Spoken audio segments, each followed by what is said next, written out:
Welcome back, guys, to Tabletop Vibes. Today we are looking at Flight Plan by Minimum Games. Yeah. Adam, what'd you think of the game? So the game is actually a really fun game. You are taking control over a corporation of an airline company and trying to expand with hubs and your fleet of airplanes. All around the world. All around the world. Yep. So this is a straightforward mechanic game, which means it is easy to learn and a ton of fun. It is. For lots of different ages and lots of different levels of gamer. Right. Yeah. It's like a gateway game, but has enough strategy in it to keep you coming back for more. Yep. And I would say that it has good replayability, and it's just a lot of fun. So you got a little bit of area control, you have some drafting, and then you have an engine building, which is probably the most predominant aspect. Absolutely. So to start this game off, you're going to get a bunch of route cards. You're going to choose between 1 and 3 of them to build out. And you start with anywhere between 750 million and $1 billion, which sounds like a lot. You have a ton of money. Those planes are expensive. So, the planes are expensive, but the routes are just as expensive. Because what you're doing is you're buying the routes that you want to fly, which then becomes your income, because all the routes have an income value on it as well. Yep. And so what you'll do is you'll buy the route so that you can fly the route. Exactly. You get your initial starting engine, and you can operate in only 2 areas, your initial area and one other area. And they do this to kind of help make you build your initial engine and not just race for the end because right before, we tried it a different way, and we were just flying all over the place. And now it kind of focuses you to build up, like you were saying, your engine, and it helps you be able to have money to buy more planes, because planes are expensive and the routes are expensive, and so you're building your engine to fly farther. Exactly. So you need a minimum income, about $120 million. Yeah. You need a minimum net worth of about $500 million, and then you're ready to figure out where you want to go around the world.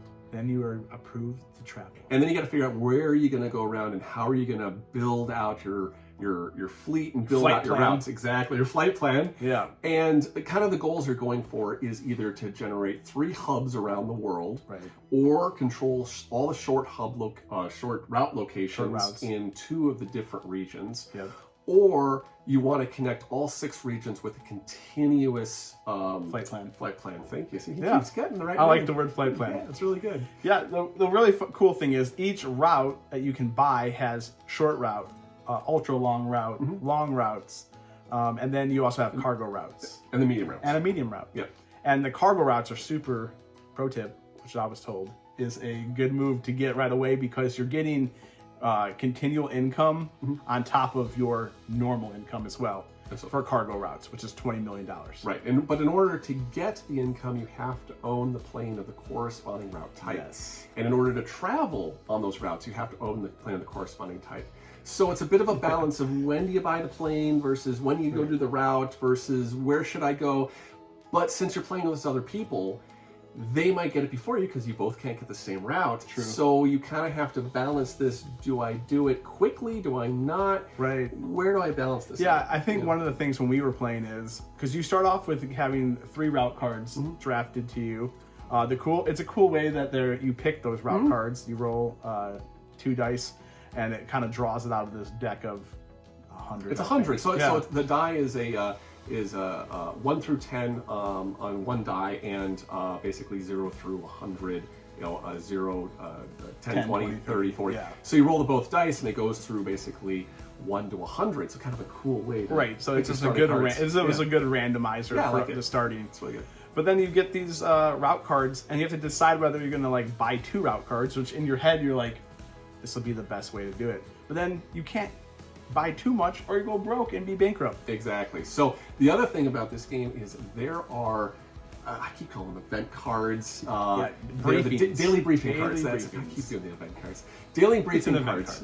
And these are probably about 60%, 40% negative to positive.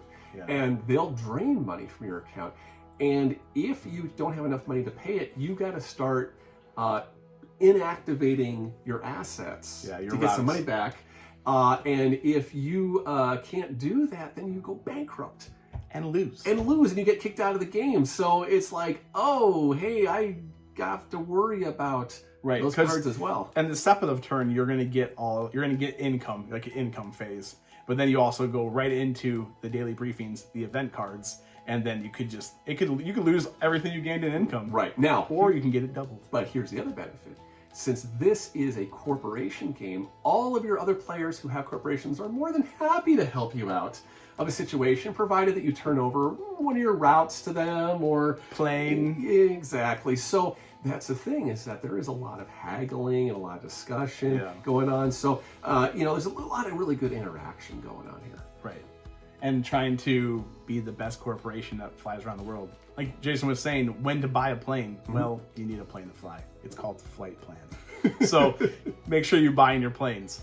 So yeah, it was a really good, fun play. It does play up to 6 players, and I think we played in about 45 minutes with three people. Yep. And so it's not a hard teach. You can learn it. It's going to be coming out on Kickstarter very soon. And so yeah, give it a check out. And thanks for watching. Like, subscribe, comment, and we'll see you next time.